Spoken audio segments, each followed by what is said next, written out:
ಜಾತಿ ಪರಿಶಿಷ್ಟ ವರ್ಗದ ವಿರೋಧಿ ಸರ್ಕಾರದ ಧೋರಣೆಗಳನ್ನ ಖಂಡಿಸಿ ಇವತ್ತು ಭಾರತೀಯ ಜನತಾ ಪಾರ್ಟಿ ನೇತೃತ್ವದ ಜನಾಕ್ರೋಶ ಯಾತ್ರೆ ನಡೀತಾ ಇದೆ. ಈ ಒಂದು ಯಾತ್ರೆಯನ್ನ ವಿನಂತಿ, ಈ ಕಾರ್ಯಕ್ರಮದ ವರದಿ ಮಾಡಲಿಕ್ಕೆ ತಮಗೆ ಅನುಕೂಲ ಆಗುವ ಹಾಗೆ ಮುಂದೆ ಇರತಕ್ಕಂತ ಗೋಡೌನ್ನ ಮೇಲ್ಗಡೆಗೆ ಟೆರಸ್ ಅಲ್ಲಿ ಸ್ವಾಗತವನ್ನು ಕೋರ್ತೇನೆ. ನಮ್ಮೆಲ್ಲರ ಭಾರತೀಯ ಜನತಾ ಪಕ್ಷದ ರಾಜ್ಯ ಘಟಕದ ಅಧ್ಯಕ್ಷರಾಗಿರುವಂತಹ ವಿಜಯೇಂದ್ರ ಯಡಿಯೂರಪ್ಪನವರು ಬರ್ತಾರೆ. ತಮ್ಮೆಲ್ಲರ ಪರವಾಗಿ ಪ್ರೀತಿಯ ಸ್ವಾಗತವನ್ನು ಕೋರ್ತೇನೆ. ನಾನು ಕೊನೆಯದಾಗಿ ಒಂದೇ ಮಾತು ಹೇಳಿದ ಮಾತನ್ನು ಮುಗಿಸ್ತಾ ಇದ್ದೇನೆ. ವಿಜಯೇಂದ್ರ ಅವರು ಸಿಟಿ ರವಿ ಅವರಂತ ಮುಖಂಡರಿದ್ದಾರೆ. ನಾನು ಸಿದ್ದರಾಮಯ್ಯನವರಿಗೆ ಒಂದೇ ಪ್ರಶ್ನೆ ಕೇಳೋನು. ಹೇಳಿ ಸಿದ್ದರಾಮಯ್ಯನವರೇ, 16 ಬಜೆಟ್ ಅನ್ನು ಮಂಡಿಸಿ ನೀವು 2 ಸಾರಿ ಮುಖ್ಯಮಂತ್ರಿಗಳಾದ್ರಲ್ಲ. ಪ್ರಜಾಪ್ರಭುತ್ವದಲ್ಲಿ ಅಧಿಕಾರ ಬರುತ್ತೆ ಹೋಗುತ್ತೆ, ಪ್ರಜಾಪ್ರಭುತ್ವದಲ್ಲಿ ಅಧಿಕಾರ ಬರುತ್ತೆ ಹೋಗುತ್ತೆ. ಬೆಂಗಳೂರಿಂದ ಬಳ್ಳಾರಿವರೆಗೆ ಪಾದಯಾತ್ರೆ ಮಾಡಿದ್ದೇನೆ ಅಂತ ಹೋರಾಟ ಕೊಟ್ಟವರು ನೀವು. ನಿಮ್ಮದೇ ಸರ್ಕಾರದ ನಿಮ್ಮದೇ ವಿಧಾನಸೌಧದಲ್ಲಿ ರಾಜಣ್ಣ ಅನ್ನುವಂತ ಹಿರಿಯ ಮಂತ್ರಿ ಹೇಳಿದ್ದೇನೋ? ನೀವು ವಿಧಾನಸೌಧದಲ್ಲಿ ನೀವೇ ಮುಖ್ಯಮಂತ್ರಿ ಆಗಿರುವಾಗ ರಾಜಣ್ಣ ಅನ್ನುವಂತ ನಿಮ್ಮ ಹಿರಿಯ ಮಂತ್ರಿ ಹೇಳಿದ್ದೆ ಕರ್ನಾಟಕದಲ್ಲಿ ಹೆಲಿಕಾಪ್ಟರ್ ರೆಕಾರ್ಡ್ ಆಗ್ತಾ ಇದೆ, ಅದನ್ನ ಬೇರೆಯವರು ಮಾಡ್ತಾ ಇಲ್ಲ, ಕರ್ನಾಟಕ ಸರ್ಕಾರದ ಒಂದು ಭಾಗ ಮಾಡ್ತಾ ಇದೆ ಅಂತ ಹೇಳಿದ್ರು. ಇದಕ್ಕಿಂತ ದುರಂತವಾದಂತ ಘಟನೆ ನಡಿಬೇಕಾ? ಇದಕ್ಕಿಂತ ದುರಂತವಾದಂತ ಘಟನೆಗಳು ಈ ಪ್ರಜಾಪ್ರಭುತ್ವದ ದೇಶದಲ್ಲಿ ನಡಿಬೇಕು ಅನ್ಸುತ್ತೆ ನಿಮಗೆ?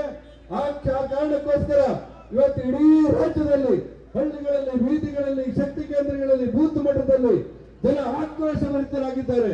ದುರ್ಬಲರು, ಬಡವರು, ದೊರೆಯಂತಿದ್ದವರು ಬೀದಿಗಿಳಿದು ಹೋರಾಟ ಮಾಡುವಂತ ಪರಿಸ್ಥಿತಿಗಳು. ಬ್ರಿಟಿಷರ ವಿರುದ್ಧ ಹೋರಾಟ ಮಾಡಿ ನಮ್ಮ ಹಿರಿಯರು ಸ್ವಾತಂತ್ರ್ಯವನ್ನು ತಂದರು.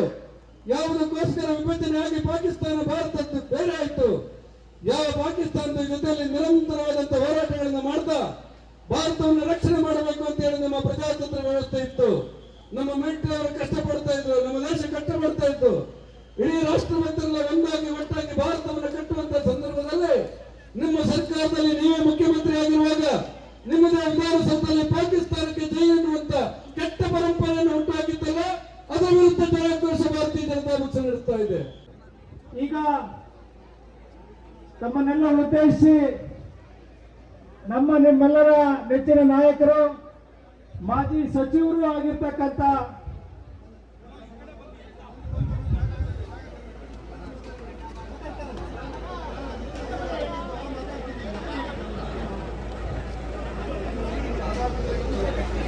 ಬಿಜೆಪಿಯ ಸರ್ಕಾರದ ಕಾಲಾವಧಿಯಲ್ಲಿತ್ತು.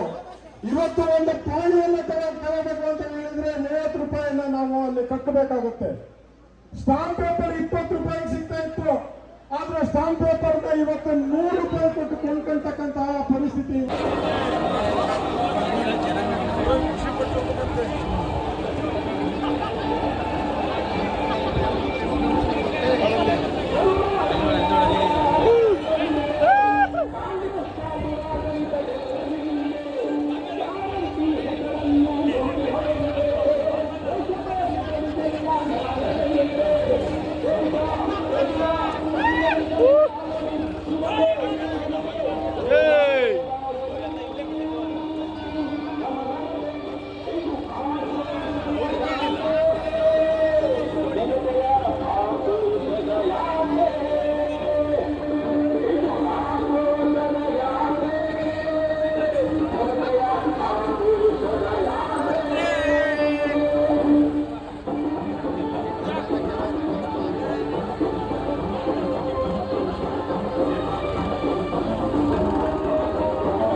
ಬ್ಯಾನರ್ ತಗೊಂಡು ನರೇಂದ್ರ ಮುಂದೆ ಬನ್ನಿ. ಬಾಕಿ ಎಲ್ಲ ಕಾರ್ಯಕರ್ತರು ದಯಮಾಡಿ ಅವರಿಂದ ದೂರ ಇರಿ.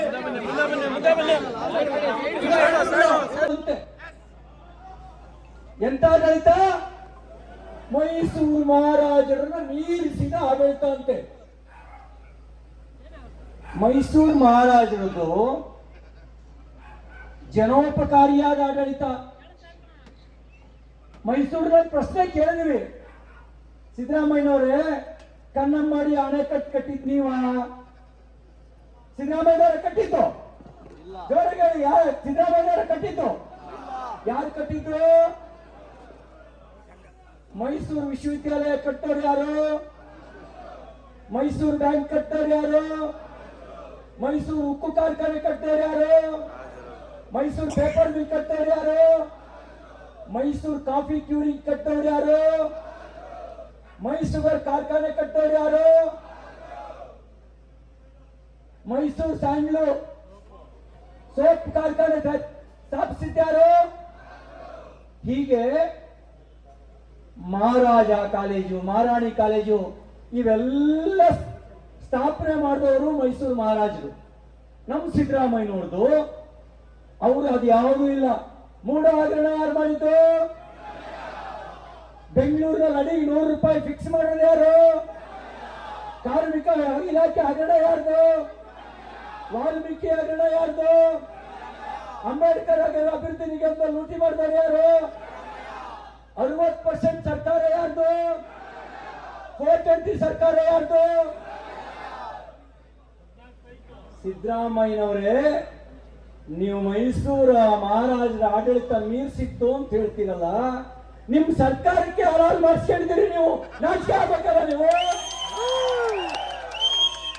ಇದು ಹಲಾಲ್ ಕಟ್ ಸರ್ಕಾರ. ಅಷ್ಟು ಮಾತ್ರ ಅಲ್ಲ, ಇನ್ಯಾವ ಸರ್ಕಾರ? ಯಾವ ಸರ್ಕಾರ? ನಾನು ಹೇಳಿಲ್ಲಪ್ಪ, ನಾನು ಹೇಳಿಲ್ಲ. ಯಾರು ಹೇಳ್ತಾ ಇರೋದು? ರಾಜ್ಯದ ಜನ ಹೇಳ್ತಾ ಇರೋದು. ನಾನು ಹೇಳಿದ್ದು ಹಲಾಲ್ ಸರ್ಕಾರ ಅಂತ. ಹಲಾಲ್ ಕೋರ್ ಸರ್ಕಾರ ಅಂತ ಯಾರು ಹೇಳ್ತಾ ಇರೋದು? ರಾಜ್ಯದ ಜನ ಹೇಳ್ತಾ ಇದ್ದಾರೆ. ಸಿದ್ದರಾಮಯ್ಯನವರೇ, ಹಲಾಲ್ ಕೋರ್ ಸರ್ಕಾರ, 420 ಸರ್ಕಾರ, ಭ್ರಷ್ಟ ಸರ್ಕಾರ, ಬೆಲೆ ಏರಿಸಿದ ಸರ್ಕಾರ, ಇನ್ಯಾವ ಸರ್ಕಾರ?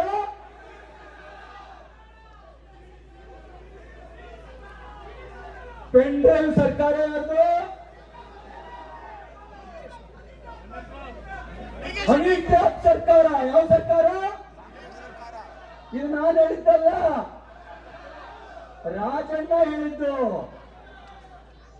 ಭ್ರಷ್ಟಾಚಾರದಲ್ಲಿ ನಂಬರ್ 1, ಭ್ರಷ್ಟಾಚಾರದಲ್ಲಿ ದೇಶದಲ್ಲೇ ನಂಬರ್ 1 ಯಾವುದು? ನಾನು ಹೇಳಿದ್ದಲ್ಲ, ಬಸವರಾಜ ರಾಯರೆಡ್ಡಿ ಹೇಳಿದ್ದು.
ಜೈ